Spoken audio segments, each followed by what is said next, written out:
Long ago, before humans were conscious, they were directed by the gods. That was the startling claim of the psychologist Julian Jaynes. Humans today use their consciousness to take decisions.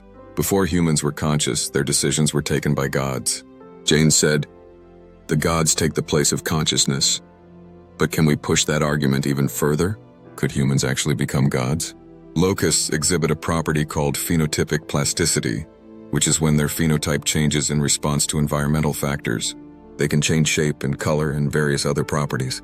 If a human could hallucinate a god to make his decisions for him, could he also hallucinate that he himself was a god and undergo a phenotypic plasticity process that conferred godlike properties and powers on him? One of the strangest passages in the Bible is Genesis 6:4.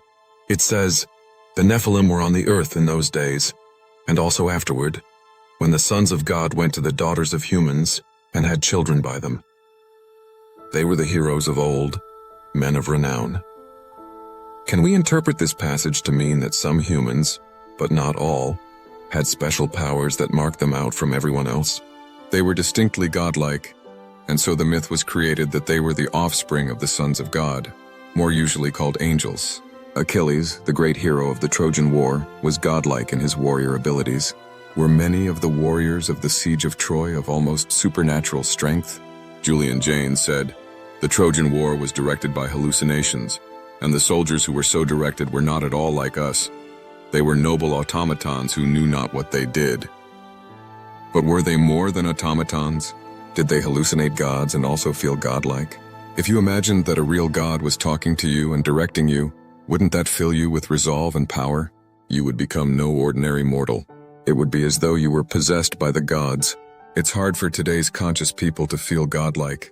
But was it simple for ancient humans to go into a godlike, inspired state? Consider the wondrous Egyptian pyramids. Were they built by people channeling the gods? Did such people have far greater strength and abilities than today's humans? Ancient astronaut theory claims that astronauts came to Earth and provided amazing technology to allow the building of the pyramids. But did ancient humanity need any astronauts? Did they have the capacity to go into a God-possessed state that gave them extraordinary powers denied to modern humans? We have a different superpower. We have consciousness. That allowed us to build today's amazing world. But there are amazing things from the ancient world that we could not consciously emulate. Did the ancients have something we don't have? A God mode? Is that why the Bible and other religious texts are full of superheroes and unbelievable events? Julian Jaynes wrote, "Who then were these gods that pushed men about like robots and sang epics through their lips?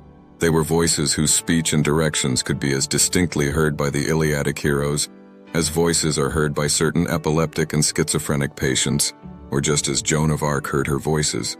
The gods were organizations of the central nervous system and can be regarded as personae in the sense of poignant consistencies through time, amalgams of parental or admonitory images. The god is a part of the man. I suggest that the god-hero relationship was, by being its progenitor, similar to the referent of the ego-superego relationship of Freud. Did the gods once serve as the superego for humans?" Jaynes said, "The gods are what we now call hallucinations. Usually they are only seen and heard by the particular heroes they are speaking to.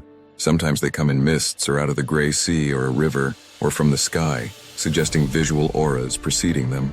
But at other times they simply occur. Usually they come as themselves, commonly as mere voices, but sometimes as other people closely related to the hero. If you encountered the gods as directly as this, it would mark you forever. It would change you forever, and it would inspire you to great deeds in a way that is impossible for modern conscious people. Do we all have a God mode deep down that we could recover if we knew the right techniques?